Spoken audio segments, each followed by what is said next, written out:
Tumepata maelezo kwamba kuna baadhi ya watu wamekomenti sana suala zima la mwanamke kutengua udhu.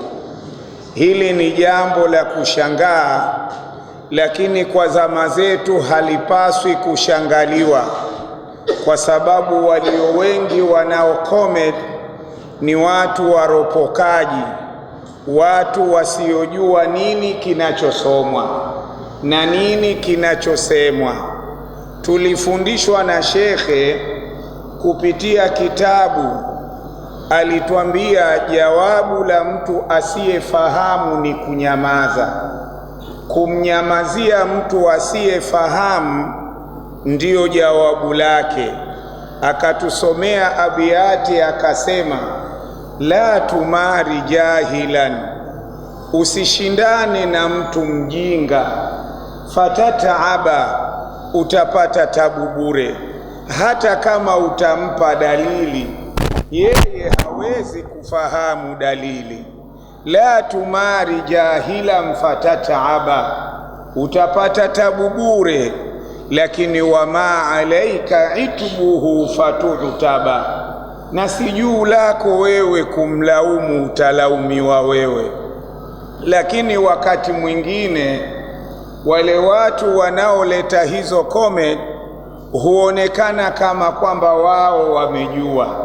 Nilianza kusema wakati tunaposoma suala zima la mwanamke kutengua udhu, kwamba sisi tunasoma kwa mujibu wa madhehebu ya Imamu Shafi'i.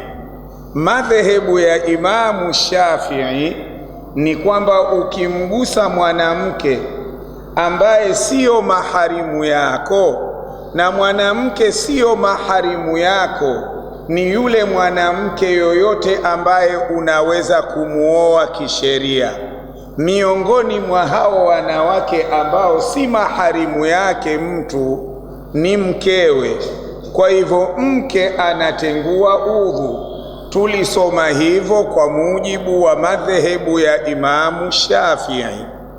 Lakini kimsingi wale waliokuwa na shaka juu ya suala la mwanamke kutengua udhu, bora wangelikwenda katika fiqhul islami wa adillatiha. Fiqhul islami wa adillatuha, hichi kitabu ni kikubwa, kinategemewa na wanawazuoni mbalimbali, ikiwemo katika vyuo vikuu vya Kiislamu. Hichi kitabu kinasomeshwa. Waende wakafungue katika mlango unaosema lamsul mar'ati, suala zima la kutengua udhu, kumgusa mwanamke. Katika maelezo yake shekhe huko anasema, yantaqidhu alwudhu inda alhanafiya, hutenguka udhu kwa madhehebu ya Imamu Abu Hanifa bilmasi lilmar'ati, kwa kumgusa mwanamke, lakini fi halati almubasharati alfahisha, katika hali ya kuvaana nayo yule mwanamke kuliko pindukia. Lakini huko kuvaana na mwanamke kulipe pindukia, maana yake pia ni kumgusa mwanamke. Kwa maana hiyo, kwa madhehebu ya Abu Hanifa anatengua udhu ukimgusa. Alichoweka yeye sharti kule kumgusa kwenyewe iwe umemvaa. Ukimgusa katika sura hiyo, mwanamke atakuwa ametengua udhu au anatengua udhu. Hayo ni madhehebu ya Imamu Abu Hanifa. Wa inda al-Malikiyya, lakini madhehebu ya Imam Maliki wal Hanabila na Imamu Ahmadi Hanbali, wao wanasema mwanamke anatengua udhu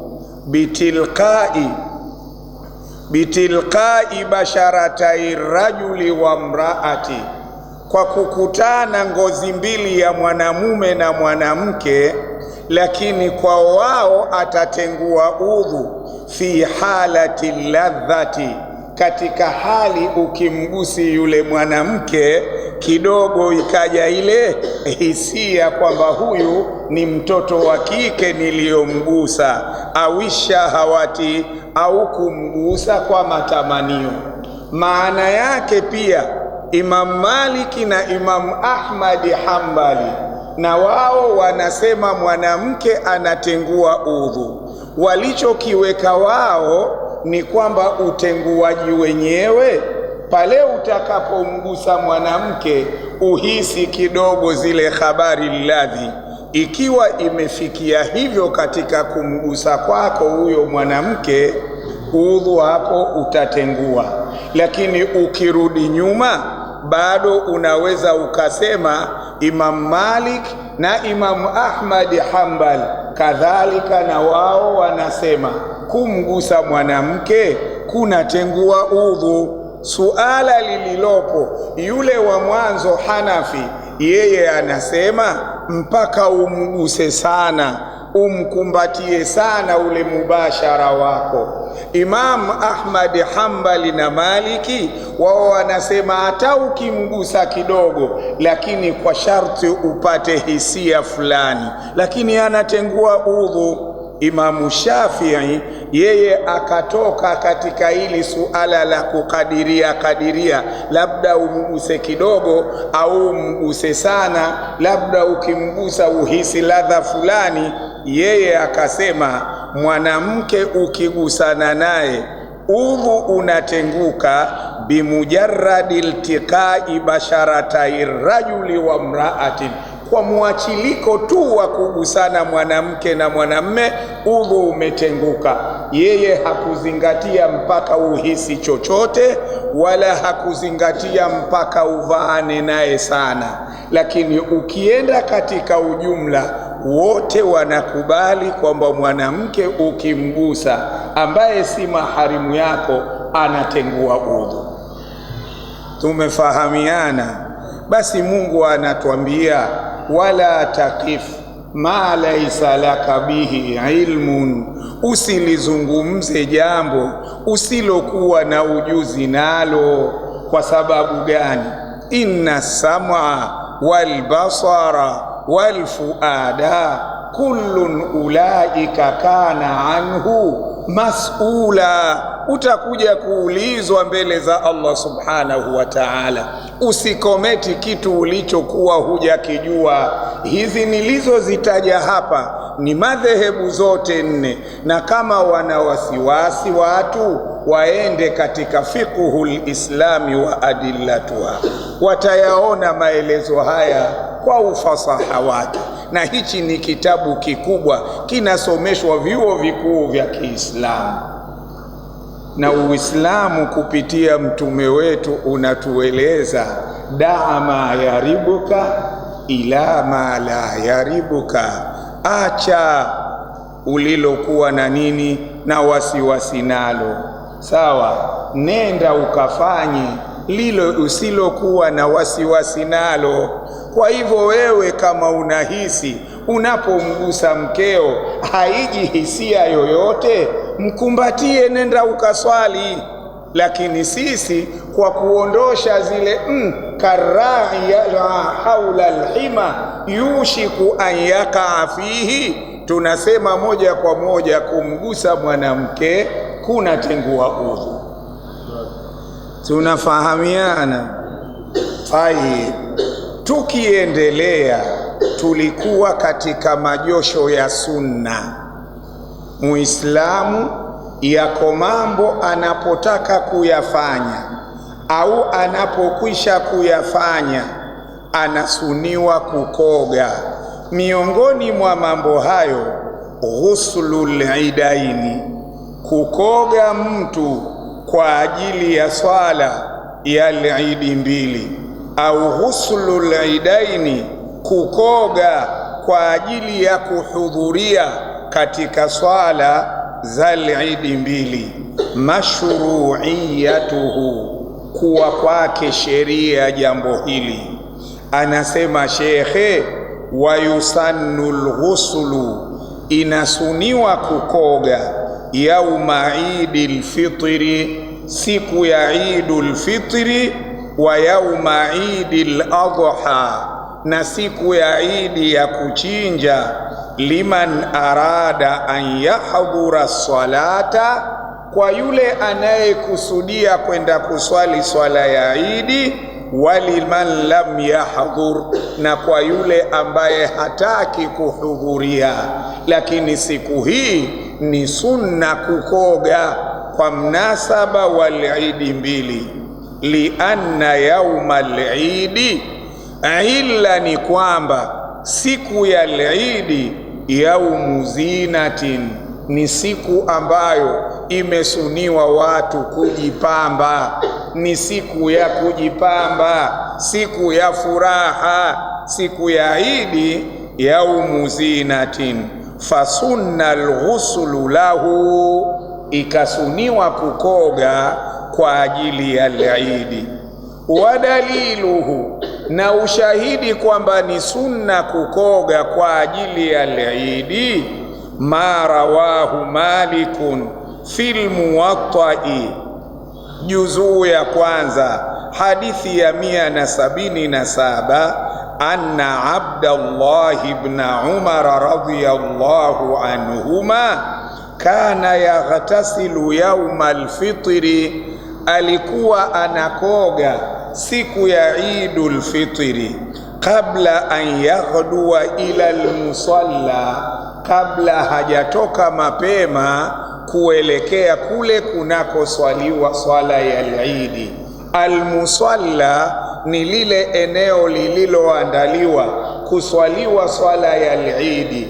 Kwa kuwa huko wenzetu aghalabia haikuwa idi yaswaliwa katika maeneo ya msikiti, bali yalikuwa inaswaliwa maeneo ya nje ya msikiti.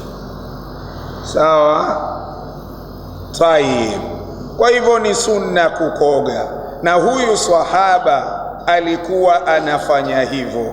Waqisa biyaumil fitri, pamefanyiwa kiasi kwa kuwa ni sunna kukoga kwa ajili ya idul fitri.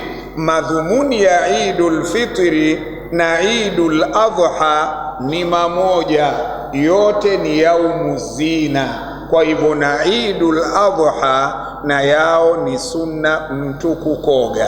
Na tukisema sunna kukoga, kadhalika mtu akikoga angalau atafute kilichokuwa mbadala wa kile anachovaa siku zote. Ni sunna siku ile kupata nguo iliyo mzuri tofauti na za siku zote, lakini sio malengo ya idi watu kuvaa nguo mpya, kama ilivyokuja katika hadithi, hata kama iwe dhaifu, lakini hadithi inasema laisa al-idi liman labisa al-jadidi, sio idi iko kwa yule aliyevaa nguo mpya akaona ndiyo ameipata idi. Innama al-idi, idi hakika si vingine hasa inayokusudiwa, liman khafa al-waidi, iko kwa yule mtu ambaye anakaa kuogopea siku ya kiyama. Kwa mfano, ibada zake zimekubaliwa,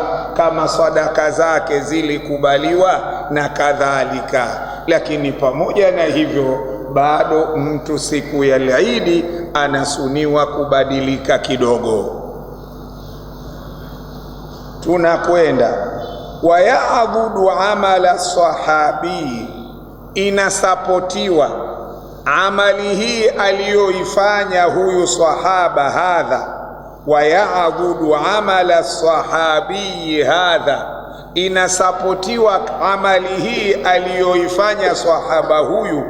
Qiyasu ghusli al-idaini, qiyas cha ukogaji wa al-idi mbili, ala ghusli al-jum'ati, na ule ukogaji kwa ajili ya swala ya al-jumaa.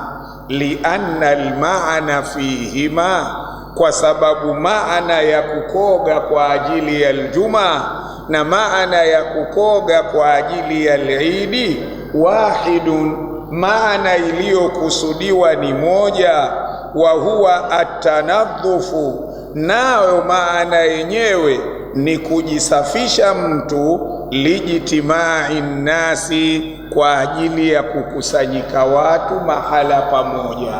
Unapokwenda katika mkusanyiko na wenzio, jitahidi kubadilisha harfu za sigara zako, jitahidi kubadilisha, kama umebugia ugoro, sugua meno yako, ili ukihudhuria katika hadhara ya wenzio wasije wakachukia.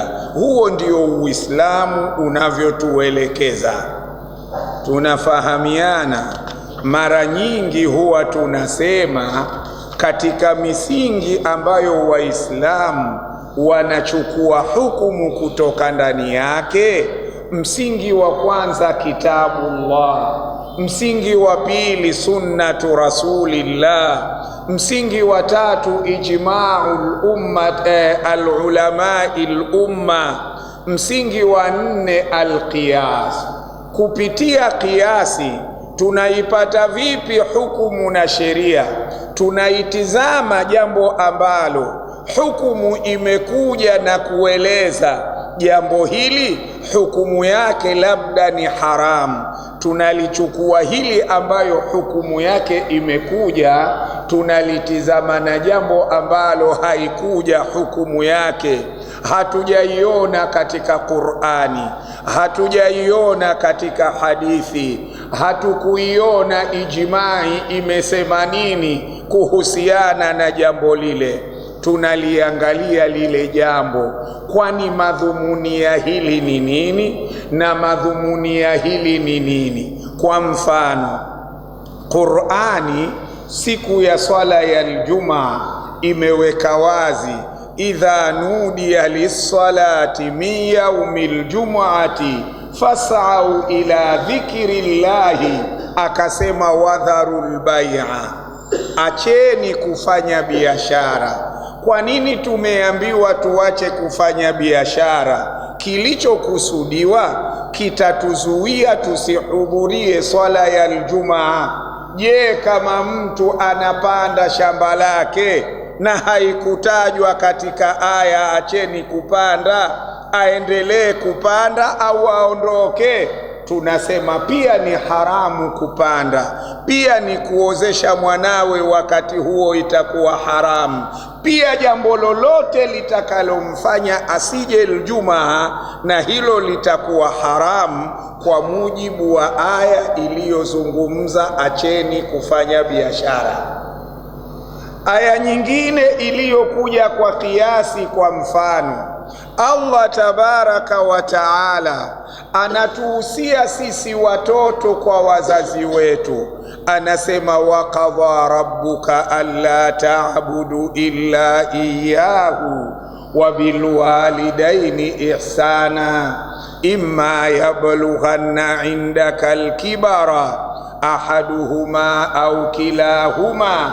Katazo likaja, fala taqul lahuma ufin, usimwambie mzazi wako kwa lugha iliyo mbaya, nimechoka, nifanye nini, nikufanyieje. Ikiwa kumwambia hivyo ni haramu, Qur'ani haikusema usimpige kibao, lakini ukiangalia kumpiga kibao na kumwambia ninachoka, neno gani au jambo gani lililo baya zaidi? Bila shaka kumpiga gumi ni baya zaidi, lakini Qur'ani haikusema kuwa ni haramu.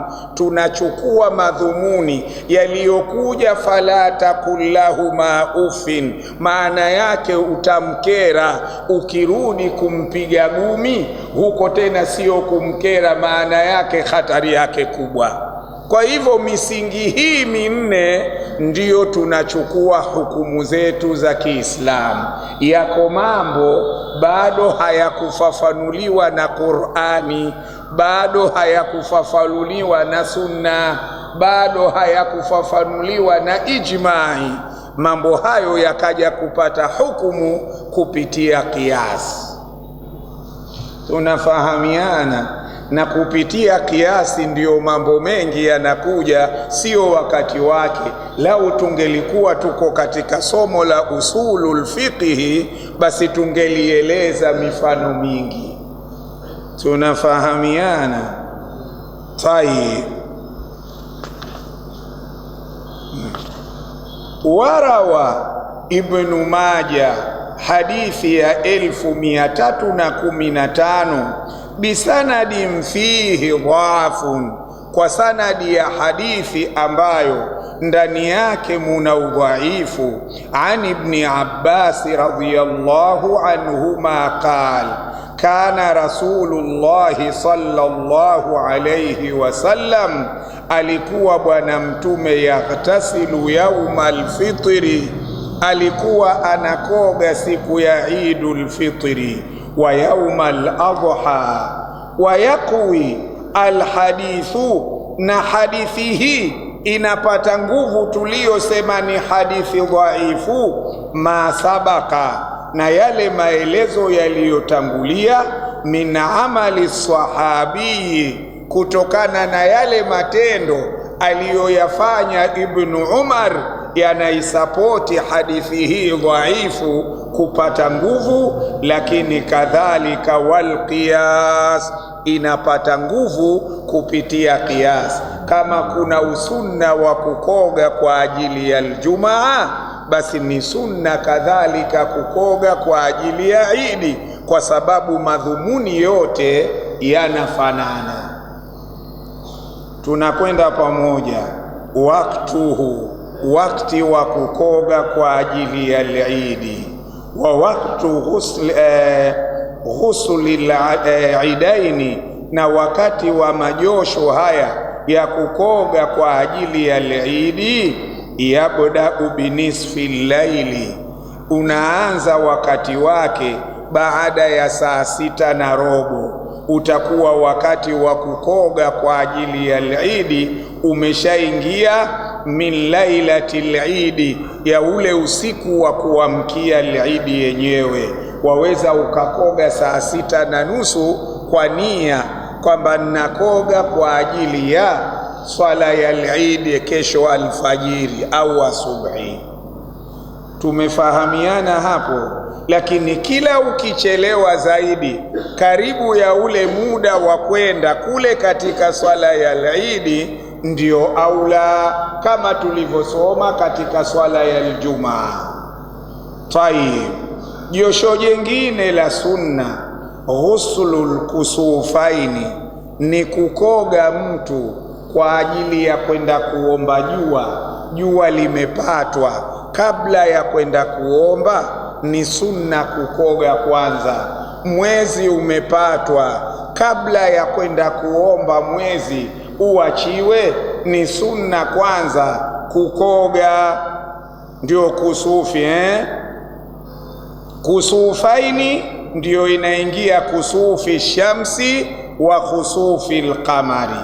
Tayari mashru'iyatuhu wa yusannu alghuslu li salati kusufi shamsi wa kusufi alqamari, wa dalilu dhalika, ushahidi wa sunna kukoga kwa ajili ya kusufi na kusufi, alqiyasu, ni qiyasi, ala aljumuati, liannaha, kwa sababu ile aljumaa fi maanaha, iko katika maana hiyo hiyo ya kusufi au khusufi, min haithu mashru'iyati aljamaati fiha. Swala ya aljumaa inaswaliwa kwa jamaa na swala ya kusufi inaswaliwa kwa jamaa. Kwa hivyo unapotaka kuhudhuria katika mkusanyiko huo, nenda ukiwa umekoga. Lakini majosho yote haya yanabebwa na nia.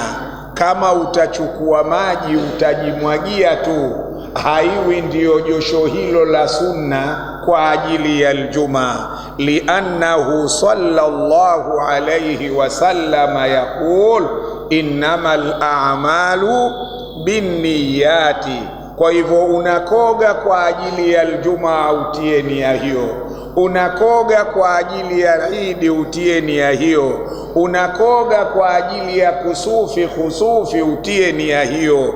Wa halumma jarra, tunakwenda pamoja. Waktuhu, wakati wa kukosha josho la kusufi na kusufi.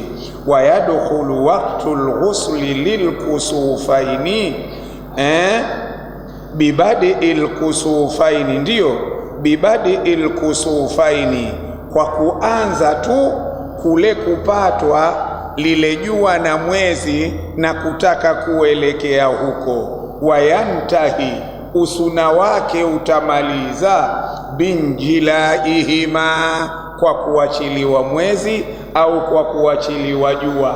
Ule usunna wa kukoga sasa kwa ajili ya kwenda kuswali swala hiyo utakuwa umemaliza, kwa sababu josho lenyewe linahusiana na kukoga kwa ajili ya kusufi, na kusufi jua lishaachiwa. Na siku hizi tumerejeshwa nyuma sana na wataalamu, tumeondoshwa katika maelekezo ya Bwana Mtume. Bwana Mtume sallallahu alayhi wasallama alipokufa kijana wake Ibrahim, na jua siku hiyo likaja likapatwa, walio wengi wakaona kwa kufa mtoto wa Mtume mpaka jua limepatwa, nafasi ya mtoto wa Mtume sallallahu alaihi wasallama. Mtume sallama akawatoa huko maswahaba, akawaambia, inna shamsa wal qamara, jua na mwezi, ayatani min ayati llahi, hizi ni alama mbili katika alama za Allah subhanahu wa ta'ala. La yankasifani, jua na mwezi viwili hivi havipatwi bimauti ahadin, kwa kufa mtu yoyote. Sasa Mtume akaagiza, mtakapoona jua au mwezi vimepatwa, kwa lugha tunayotumia fasallu, mnachotakiwa nyinyi swalini, wadhkurullaha, mtajeni Mwenyezi Mungu, hata yanjalia mabikum, mpaka ile hali iliyoko kwenu iondoke. Ikisha kuondoka, nendeni mkalale, kwa sababu katika ashratu saa ni kuondoka nuru ya jua, ni kuondoka nuru ya mwezi. Umefahamu Ukiona jua limepatwa, ukiona mwezi umepatwa, kuwa na hofu sana, kwa sababu Mwenyezi Mungu anaizungumza siku ya Kiyama, wa idha khasafa alqamar wa jumia ash-shamsu walqamar yaqulu linsanu yaumaidhin. Basi likipatwa jua, mnatakiwa nyinyi kuswali, kuleta adhkari mbalimbali mpaka Allah subhanahu wa ta'ala awaondoshee ile hali pale kwenu, sio awaondoshee hali ya kupatwa jua duniani. Na hapa ndipo tunapopata vile vile maelekezo ya kwamba jua litakalo wahusu watu wengine halituhusu sisi. Sisi hapa kwetu jua likipatwa, sisi ndiyo tuliosuniwa kuswali swala ya Eid. Huko kwingine kama jua halijapatwa, wao hawana suna hiyo ya kuswali Eid. Tumefahamiana? Na sisi hapa likiwa jua limepita salama kwetu, lakini nchi nyingine huko jua likapatwa, sisi hatulazimiki kuswali swala ya Eid, kwa sababu kwetu swala ya kusufi, kwa sababu kwetu sisi jua halijapatwa. Haya maelezo ukiyachukua haya, unapata hukumu katika mambo mengi, lakini ukitulia na Mwenyezi Mungu akikupa hidayah. Umefahamu? Tai. Kwa hivyo waktuhu, tunakwenda josho la 4 la sunna, ghuslul istisqai, kukoga mtu kwa ajili ya kwenda kuomba mvua. Wakati mwingine hufikwa na mitihani, pengine kutokana na maasi tuliyoyafanya, Mwenyezi Mungu akaamua kuondosha neema ya mvua, madhumuni anataka turudi tukamlilie na kumnyenyekea. Mwenyezi Mungu anapenda sana kuombwa, na hasa anasema lau ingelikuwa nyinyi hamtelezi alafu mkamuomba Allah, basi Mungu angewaleta watu wengine wanaoteleza alafu wakarudi kumuomba Allah, kwa sababu Allah subhana anapenda kuombwa. Lakini sisi hapa duniani hata uwe bilionia hupendi kuombwa, si ndio jamani? Tayib, aili salati al-istisqai yusannu al-ghuslu qabla al-khuruji li salati al-istisqai, ni sunna kukoga kabla ya kutoka kwa ajili ya kwenda kuomba mvua, qiyasan ala ghusli al-kusufaini, na hii nayo inakisiwa katika josho analosuniwa mtu kukoga kwa ajili ya kwenda kuomba jua au mwezi viachiwe. Josho la 5 la sunna, alghuslu min ghusli almayiti, ni sunna mtu kukoga anapomaliza kumkosha maiti. Ni sunna mtu kukoga anapomaliza yule mtu kumkosha maiti. Wajua maiti kila mmoja anakufa kwa maradhi yake, Unapokwenda kuuchezea mwili wake, yawezekana unaweza ukapata maambukizo ya maradhi yake. Sasa ni sunna kwanza, ukisha kumkosha maiti uende ukakoge. Ni maelekezo ya dini yetu, ni maelekezo ya mtume wetu. Wayusannu, inasuniwa, liman ghassala mayitan, kwa mtu mwenye kumkosha maiti, an yaghtasila, alafu yeye mwenyewe kukoga. Wa dalilu dhalika qauluhu sallallahu alayhi wasallam, mtume anasema man ghasala mayitan falyaghtasil, aliyekosha maiti na yeye akoge kwanza. Rawahu Ahmad wa ashabu sunani wa hasanahu Tirmidhi, hadithi ya 993. Waswarfuhu wa anil wujubi au waswarafahu, hii amri hii imeondoshwa anil wujubi, kutoka katika ulazima, kwamba hii ni amri ya Bwana Mtume, mtu akimkosha maiti aende akakoge.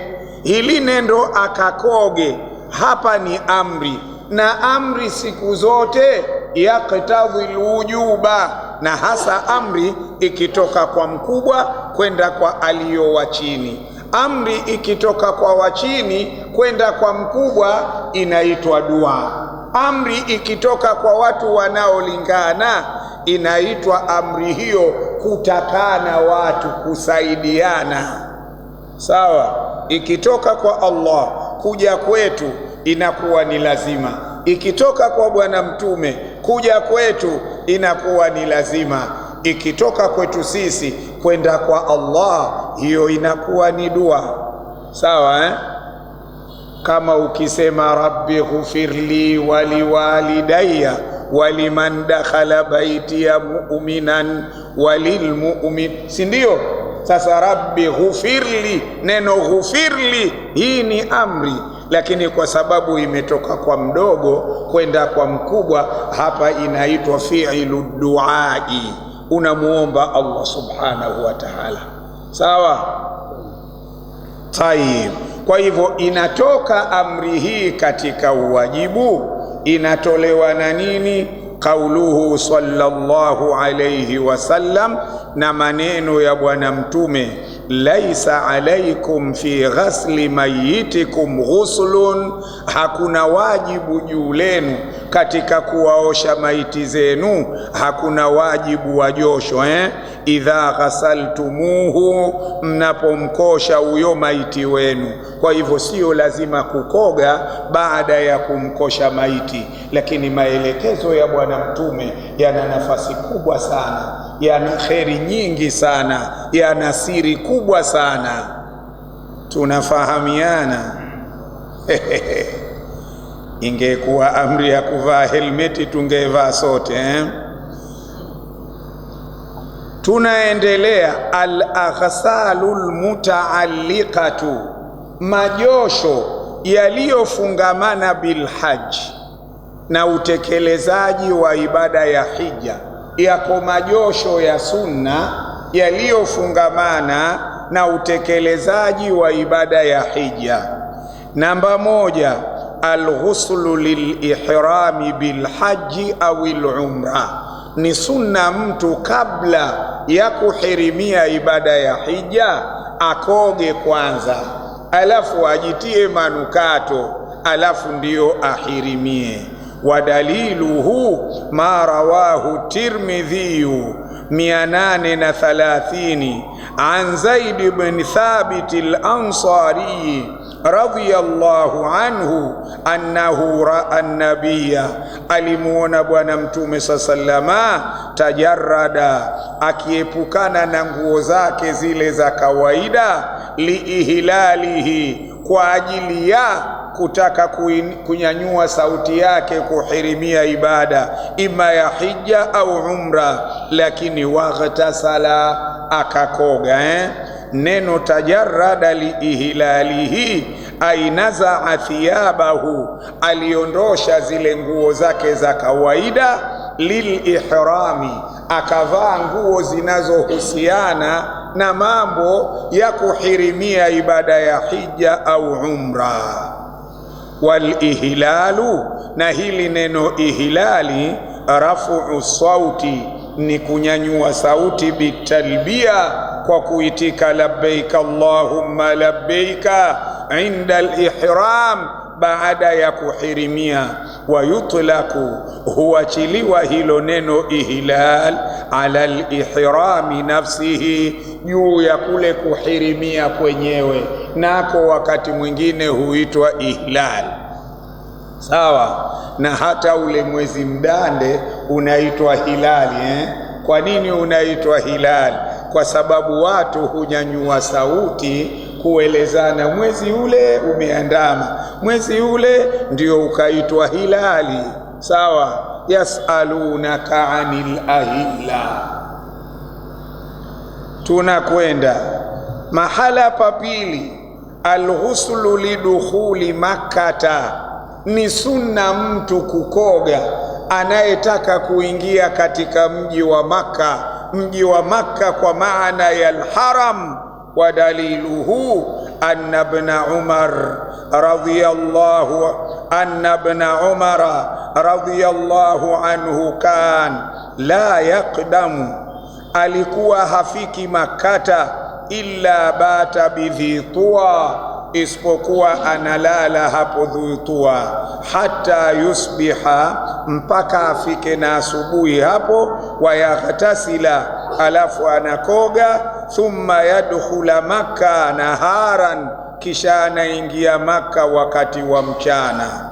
Wakana yadhkuru ani nabii sallam, na alikuwa anataja bwana mkubwa huyu analolifanya yeye ni kutoka kwa bwana mtume, annahu faalahu, kwamba bwana mtume alifanya hivyo. Lakini hili josho sisi kwetu linakuwa mashaka. Linakuwa mashaka kwa maana gani? Kama mmefikia Madina mahujaji, munakoga kwa ajili ya kuhirimia, iwe hija au umra, munakwenda kufanya hivyo kuhirimia Dhul Hulaifa. Mkitoka hapo mnaingia moja kwa moja Maka.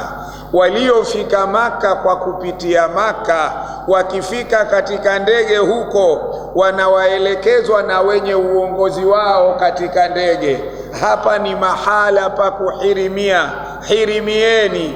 Tunahirimia ibada ya hija au umra tukiwa katika ndege.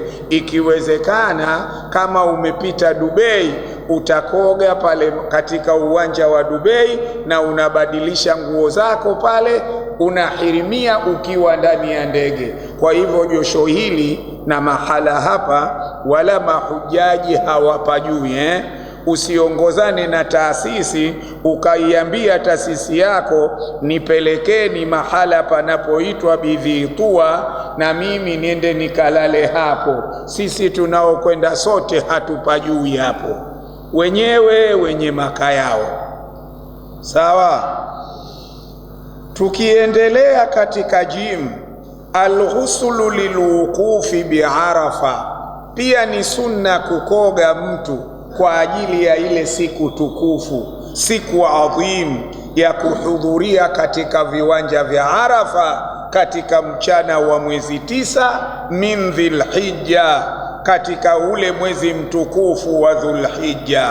Sasa mwezi 9 inasuniwa watu kwenda kuwapo eneo la Arafa. Kwa hivyo wakati wanatoka Mina ni sunna wakoge, waondoke pale hali ya kuwa wamekoga kwa nia hiyo ya kwenda kule Arafa. Lakini wakati mwingine siku hizi pia ni shida, mnaweza mkaamshwa usiku, haya watu basi tayari la kuelekea Arafa, mnakwenda kuswali swala ya asubuhi huko Arafa, mnabaki pale tena mpaka baada zawali ndio inaingia huo waktul wuqufi. Tunafahamiana. Wadaliluhu anna aliyan radhiyallahu anhu kana yaghtasilu yawma al-idaini wa yawma al-jum'a wa yawma Arafa wa idha arada an yuhrima, na alipokuwa anataka kuhirimia. Rawahu Shafi'i, hadithi ya Meirawi Imamu Shafi'i fi musnadihi, katika kitabu chake cha Al-Musnad maarufu Al-Umm, mjalladi wa 6, hadithi ya 107. Tayyib, warawa Malik fil Muwatta'i an Nafi'i anna Abdullah ibn Umar radhiyallahu anhu kana yaghtasilu liihramihi, alikuwa anakoga kwa ajili ya kuhirimia kwake, kabla an yuhrima, kabla ya kuhirimia kwenyewe. Walidukhuli Maka, alikuwa anakoga kwa ajili ya kuingia mji mtukufu wa Maka.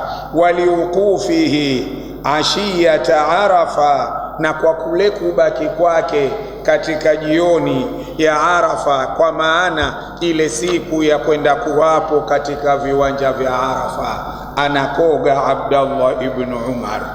5, alghusulu au heyo alghusulu liramyil jimar, ni sunna kukoga ile siku ya kwenda kurembea katika zile jamarati 3.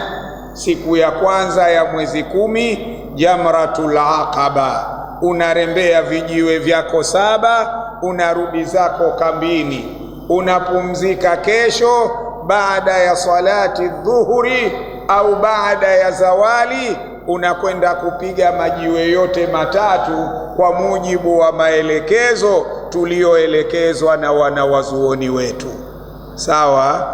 Isipokuwa siku hizi kuna shengesha kule, kuna watu wanakwenda kurembea kabla zawali, asubuhi wanakwenda tena makundi kwa makundi. Wewe uliotoka Zanzibar ni mwana wa zuoni, usiende ukarembea kabla ya zawali kwa kuwakuta watu wengine wamekwenda, usifanye hivyo. Tumefahamiana? Kwa sababu sisi wakati mwingine tukiyaona mambo yanafanywa kule Maka au yanafanywa na watu mule msikiti wa Maka, basi huona hayo mambo yanakubalika tu kwa sababu yamefanywa kule. Kuna watu kule wanaokwenda hawajui chochote katika dini. Wewe uliotoka hapa mwana wa zuoni mkubwa, ushafahamu Taib, tunaendelea, tuko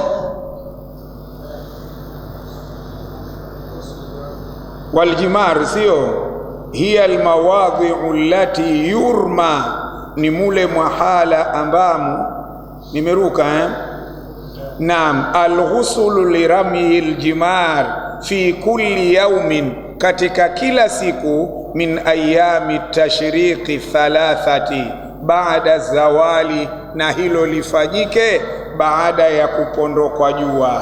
Li atharin, ziko athari waradati zimekuja, fi dhalika kullihi, katika yote hayo tuliyoyasema, wali annaha mawadhi'u ijtimai nnasi, lakini mahala penyewe hapa napo ni mahala wanapokusanyika watu. Fa ashbaha alghusla, sawa pakafanana na nini? Kukoga, sawa. Au fa ushbiha, naam, lijtimai nnasi fa ashbaha alghusla laha, ikafanana kukoga kwa ajili ya hilo kwenda kurembea, ghusla aljum'ati, na lile josho la aljumaa. Waljimaru, na hili neno jimaru nini? Hiya almawadhi'u allati yurma fiha alhasa, ni mule mwahala mnamo kwenda kurembewa kwa vile vijiwe. Bimina, katika ardhi ya Mina. Watutlaku aidan ala alhasayati allati yurma bihinna, hili neno jimar vile vile huachiliwa vile vijiwe vyenyewe vikaitwa jimar. Yale makuta yanaitwa jimar, na wakati mwingine vile vijiwe vya kurembea vinaitwa jimar. Tutakuja kusoma vizuri tukifika katika kitabu al-Haji, sawa, insha Allah. Alghuslu lidukhuli almadina, ni sunna kukoga mtu kwa kuingia mji mtukufu wa Madina, almunawwara, mji ambao umepata nuru kwa kuingia Bwana Mtume ndani yake.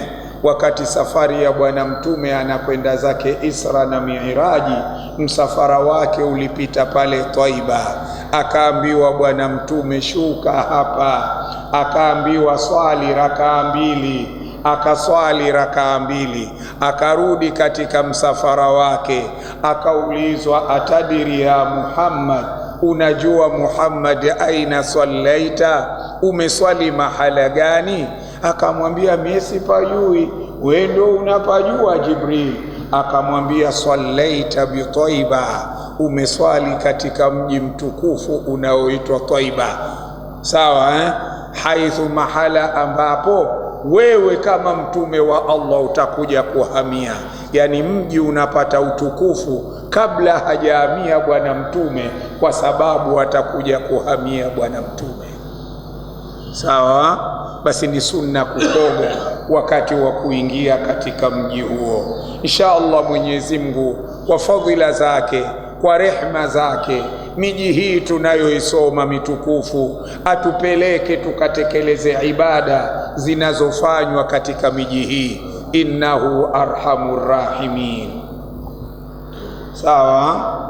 Tayeb, kwa hivyo anasema intayassara lahu dhalika, ikiwa patapatikana wepesi kwa mtu kufanya hivyo, qiyasan ala istihbabi lidukhuli Makka, kwa kiasi cha kwamba mji wa Makka ni mtukufu, haramu ameiweka Allah au Ibrahim, na mji wa Madina ni mtukufu, haramu ameiweka Bwana Mtume.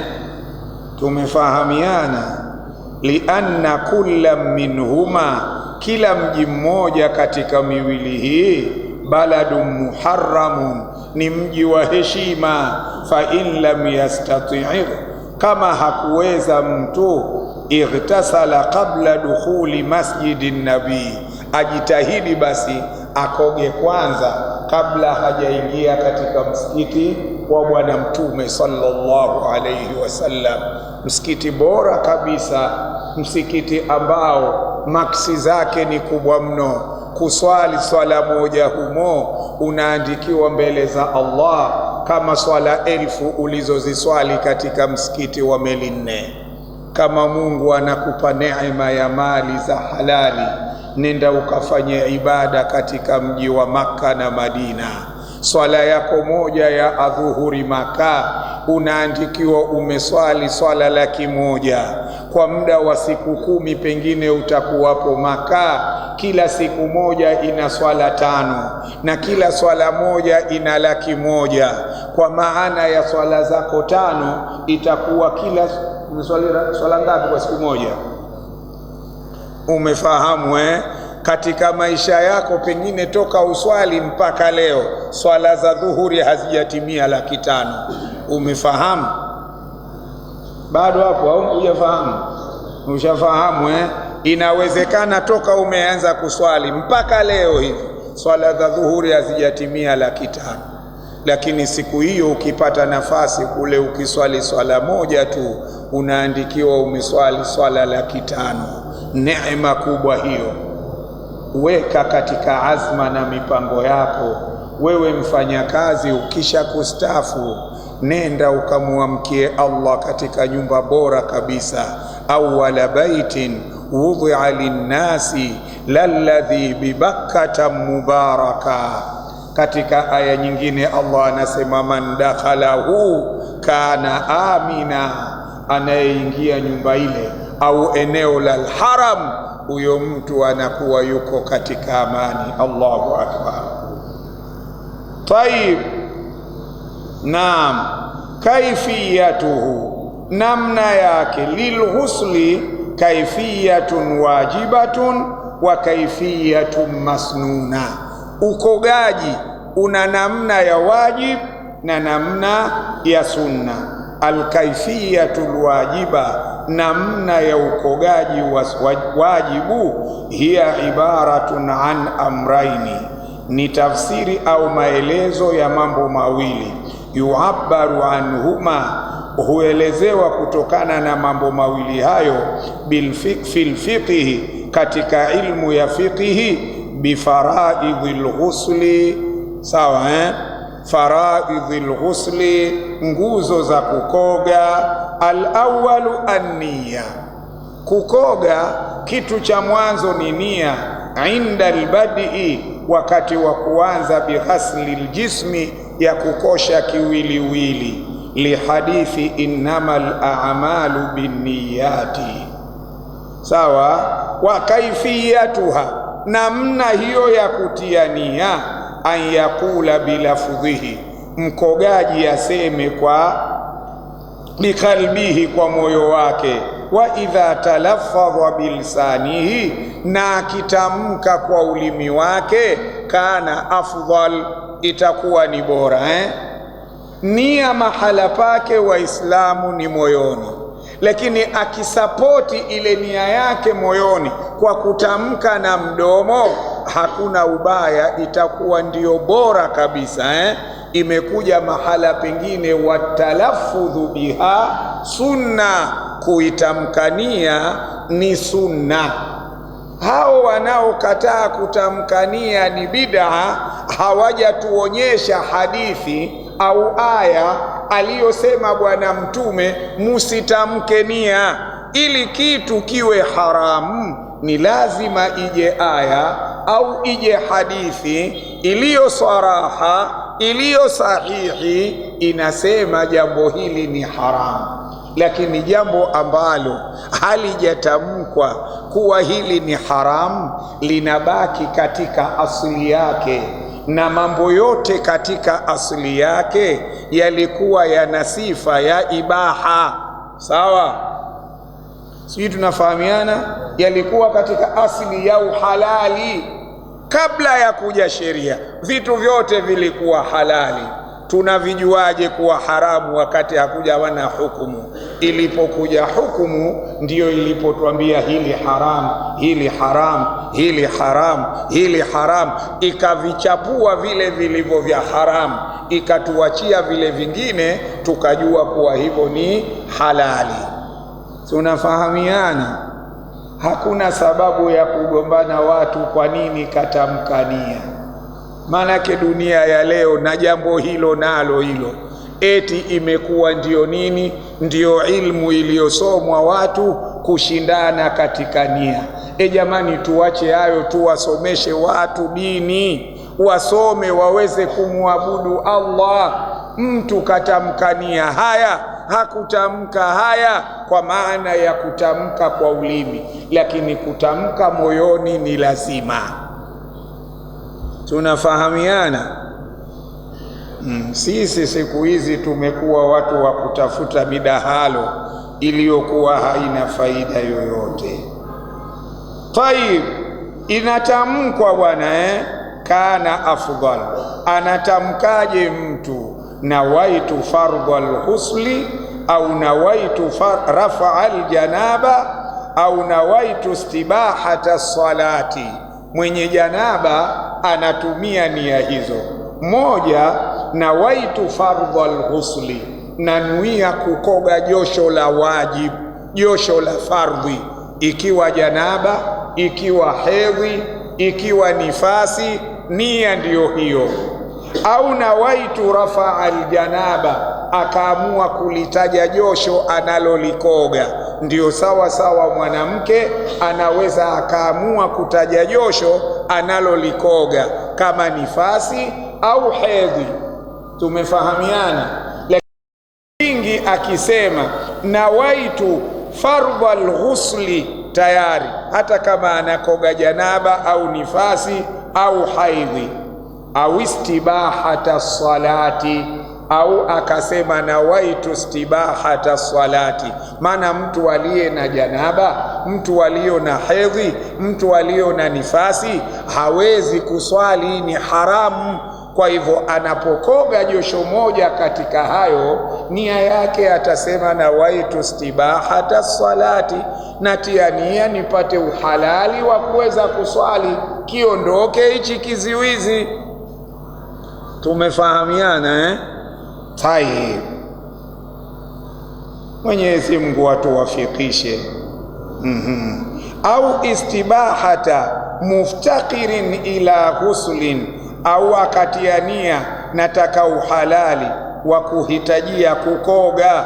Istibahata, nataka uhalali, muftaqirin ila alghusli, nikihitaji kukoga.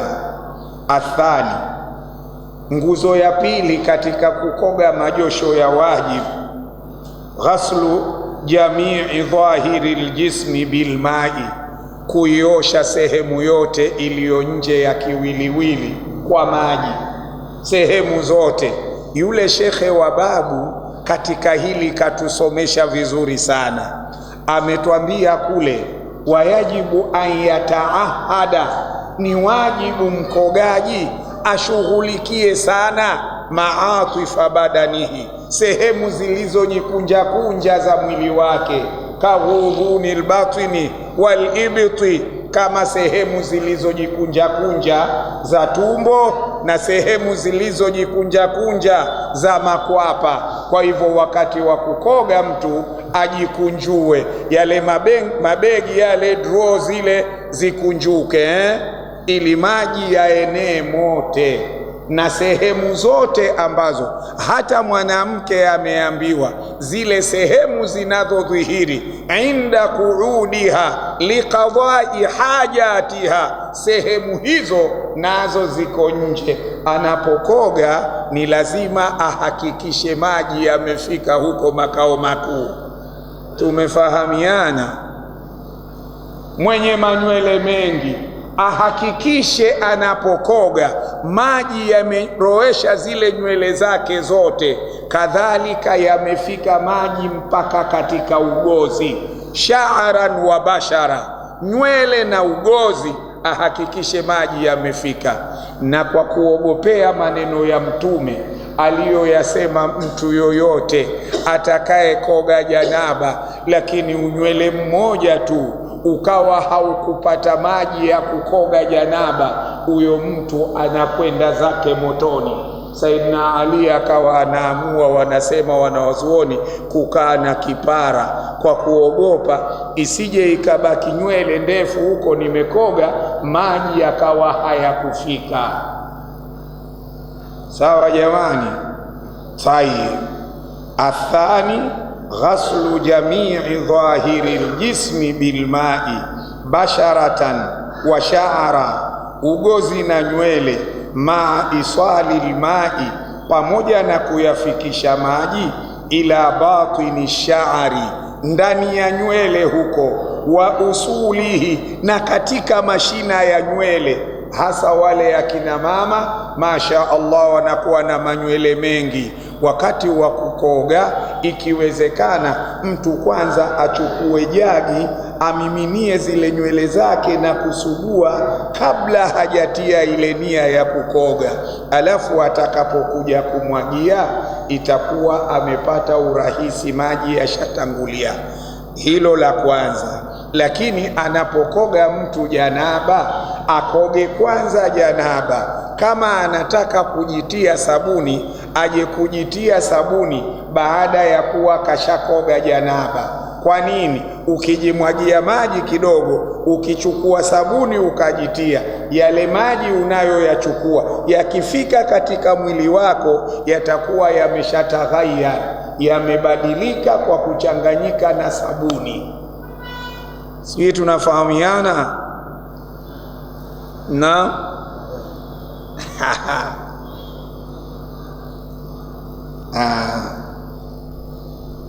ma isali alma'i ila batini sha'ri wa usulihi. Rawa al-Bukhari an Jabir radhiyallahu anhu wa qad su'ila 'anil ghusli, aliulizwa kuhusu kukoga. Faqal, akajibu, kana an-nabiyyu ya'khudhu thalathata akufin, alikuwa anachukua maji makonzi matatu, alafu wayufidhuha ala ra'sihi, makonzi matatu hayo ndiyo anayamiminia kichwani kwake. Thumma yufidhu ala sairi jasadihi, kisha tena ndiyo anamimina maji katika sehemu zingine za mwili wake. Neno hili aliposema akufu, ili ai gharafatin bikaffaihi, alikuwa anachukua makonzi ya maji kwa vitanga vyake viwili, kama warada fi riwayati inda Muslim 329, thalathu hafanatin, imekuja hivyo magao matatu. Wal hafanatu mil'ul kaffaini, ni mjazo wa vitanga viwili vya mikono. Yufidhuha, kwa maana yasubuha, anamimina maji hayo. Neno sair ay baqi. Wa inda Muslim 330 an ummi Salamata radhiyallahu anha wa qad sa'alat Rasulallah, Ummu Salama alimuuliza Bwana Mtume anil ghusli, kuhusu hukumu za kukoga. Faqala, Mtume akamjibu ahali wake na ananijibu mimi na wewe, innama yakfiki antahathi ala ra'siki thalatha hathayatin, inatosha kumimina kichwani kwako makonzi matatu ya maji, haya magao matatu ya maji. Thumma tufidhina alayki almaa, kisha ndio utajimwagia maji sehemu nyingine. Fatatuhurina, utajitwaharisha hapo. Sawa. Tahathi manake tasbi, wa aslul hathwi awil hathi sabu turabi, ni kule kumimina mchanga. Hathayatin ay gharafatin, makonzi hayo. Rawa Abu Dawuda wa ghayruhu an Ali radhiyallahu anhu qala sami'tu Rasulullah sallallahu yaqul, Mtume anasema, man huwa Ali ibn Abi Talib anasema, sami'tu Rasulullah, nimemsikia mjumbe wa Allah yaqul, anasema, man taraka mawdhi'a sha'ratin min janaba, mtu atakayeacha mahala pa kukaa nywele moja tu ya janaba, akaacha sehemu inayoweza kuota nywele moja, sehemu hiyo ikawa haikupata maji ya josho la janaba, lam yusibha almau, hiyo sehemu ikawa haikupata maji, fa'ala Allahu bihi kadha wa kadha minan nar, huyo mtu Mungu atamfanyia. Watu wa mjini wanasema kitu mbaya, hakutaja hapa, lakini ikasema fa'ala, atafanya Allahu Mungu bihi, kwa mtu huyo, kadha wa kadha finnar, lakini neno hili finnari ikutoshe hiyo kadha wa kadha kuwa ndio tafsiri yake. Kumbe hayo yatafanyika wapi? Motoni. Yani mtu aliyeacha sehemu ya unywele mmoja haikupata maji wakati anakoga janaba. Ajabu ya siku hizi, utamkuta mtu ana swali alafu ana manywele yale ya Bob Marley kayapanganya tele katika pakacha, utafikiri watu waliopata uhuru kwetu. Umefahamu Kayapanganya katika pakacha tele. Ama kweli wazee wa zamani wanasema khiari ushinda utumwa. Zigo lile ingeambiwa na mtu hizo nywele usinyoe, ingekuwa kesi mpaka polisi. Lakini wallahi mtu analibeba zigo minywele michafu, wakati mwingine anagharamika kutafuta madawa ya kuzikosha. Lakini balaa hivi, yule mtu yule hapati dharura ya kupata janaba? Msitu ule mpaka maji ya kipenya penya kufika huko katika ugozi, kweli anakoga janaba yule? Kule darasani kwetu kwa shekhe, ilikuwa jirani yetu mmoja ana mzigo ule, huutia katika mfuko kwa dude hilo, lakini Mungu akamkirimu kwenda Maka, basi kalinyoa lile zigo bwana. Sasa hivi yuko mtu fresh, alhamdulillah rabbil alamin. Wewe mzigo ule unaubeba jamaa? Kama balaa lililoingia siku hizi linaitwa tatu, unaitwa nini? Wale wazungu wenzetu angalau weupe wakichora wale wadudu na ushetani wao wanaonekana, lakini jitu jeusi kama shaharani alafu linakwenda kuchora tatu. Jamani, hii si adhabu ya kujiadhibu mwenyewe mtu hii? Na ile ni haramu Waislamu, tatu ni haramu. Taibu, tukafike mahala tusimame. Hadithi inasema hivyo, qala Ali, famin thamma, kutokana na maelezo hayo ya bwana mtume, adaitu sha'ari, mie nimezifanyia uadui nywele zangu. Wakana yajuzu sha'arahu, bwana mkubwa huyu alikuwa anazinyoa nywele zake, radhiyallahu anhu, aya halikuhu, anazinyoa kwa sababu isije ikawa sababu ya kutokufika maji katika mwili wake, akenda akafanyiwa kitu mbaya katika moto wa Jahannam na mwenye moto wake. Tunafahamiana Waislamu?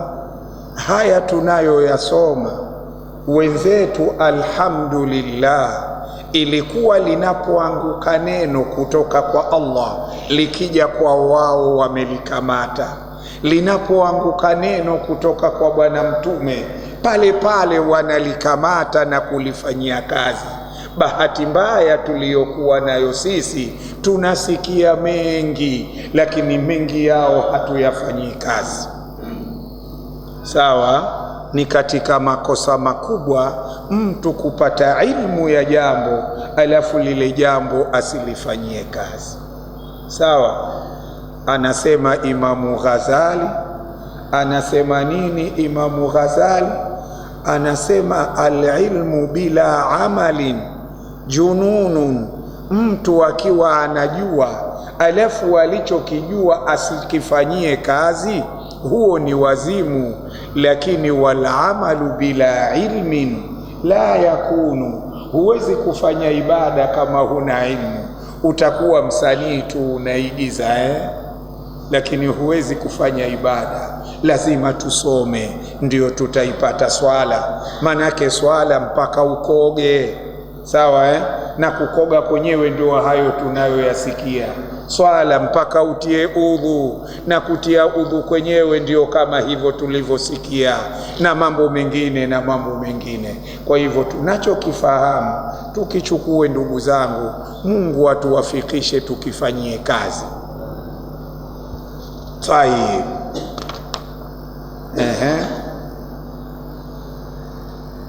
tuko wapi? Alkaifiyatul masnuna, sio? Insha Allah wakati wetu kwa hapo utakuwa umemaliza, na kwa maana hiyo tutalazimika insha Allah tusimame hapo kwa leo mpaka insha Allah wiki ijayo. Kidogo kesho na harakati za familia, kwa hivyo kesho darasa letu hapa halitakuwapo mpaka Jumamosi ijayo insha Allah biaunillahi. Tunamuomba Allah subhanahu wa ta'ala atujaalie minal ladhina yastami'una alqawla fayattabi'una ahsanahu, atujaalie kwamba ni wenye kusikia mengi yanayosemwa, lakini atuwafikishe kuyafata na kuyafanyia kazi yale yaliyo mazuri katika hayo tunayoyasikia. Wa sallallahu ala sayyidina Muhammad wa ala alihi wa sahbihi wa sallam, walhamdulillahi rabbil alamin. Naam, kidogo na suala mwalimu.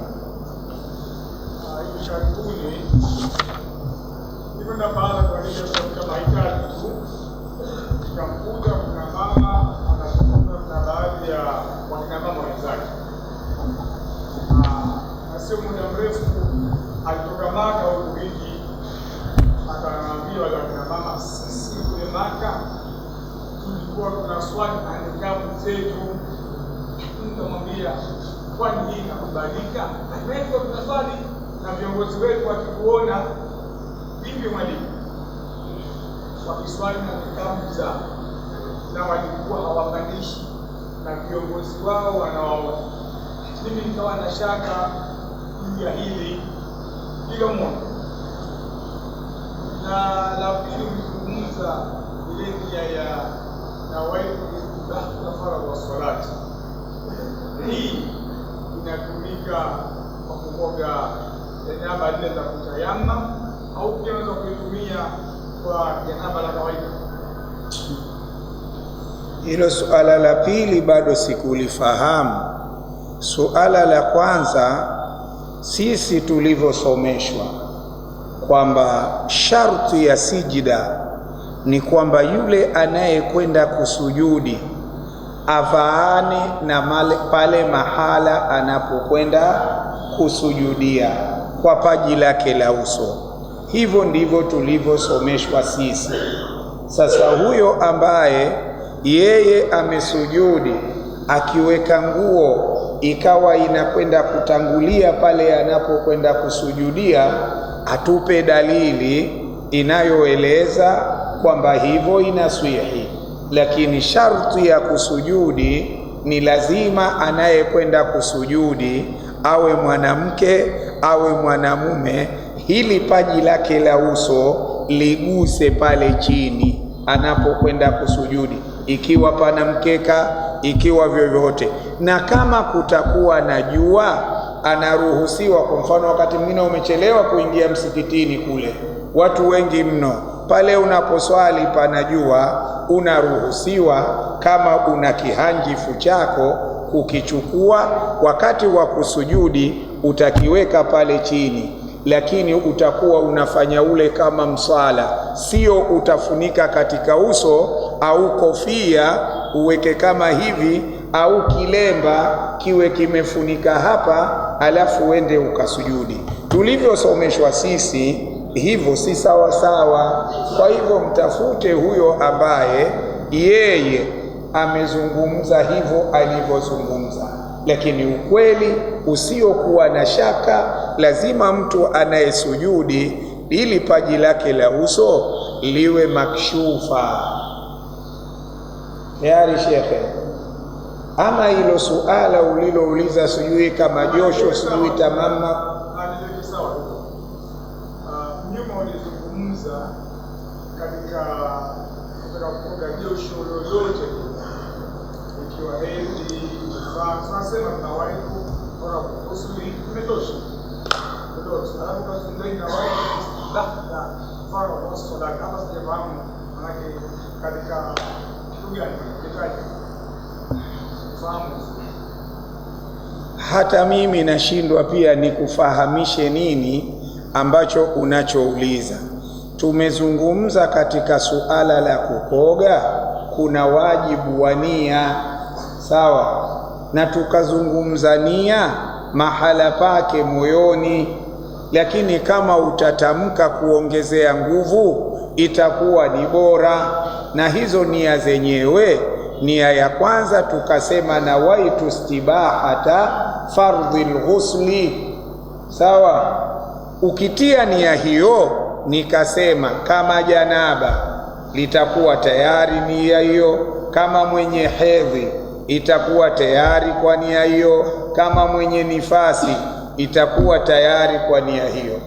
Pia nawaitu istibahata salati, kadhalika kwa majosho yote hayo nia hiyo inatosha.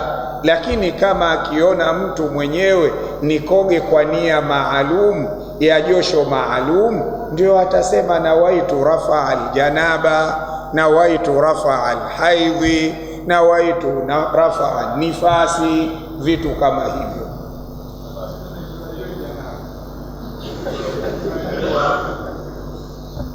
Basi na leo ushazoea kitu kingine inshallah.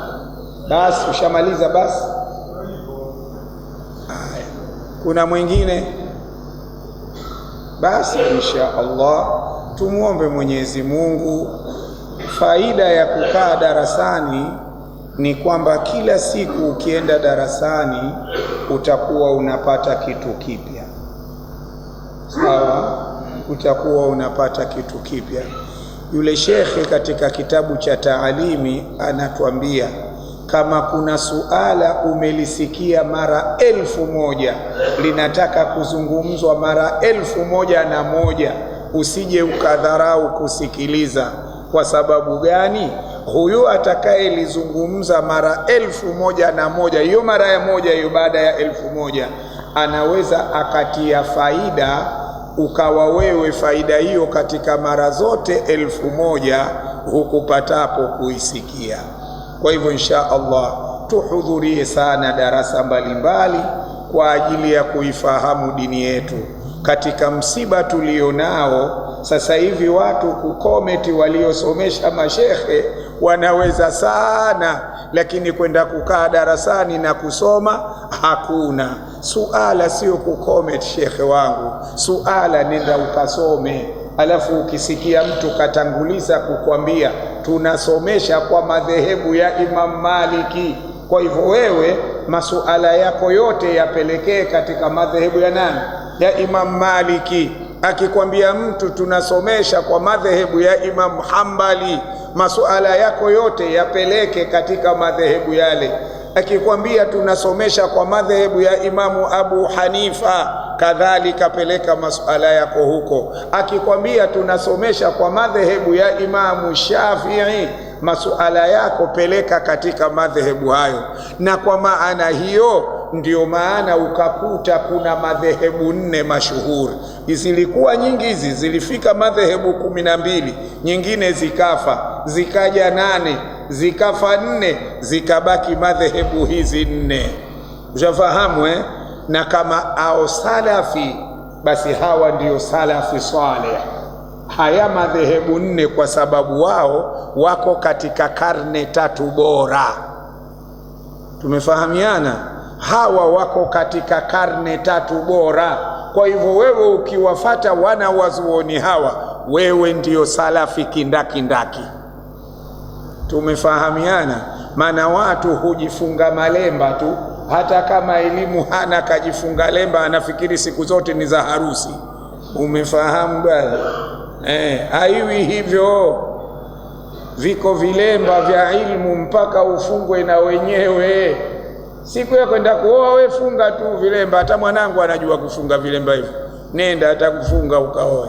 Lakini kilemba cha ilmu hafungwi tu mtu ovyo ovyo. Umefahamiana? Wa sallallahu ala sayyidina Muhammadin nabiyil ummi wa ala alihi wa sahbihi wa sallam, walhamdulillahi rabbil alamin.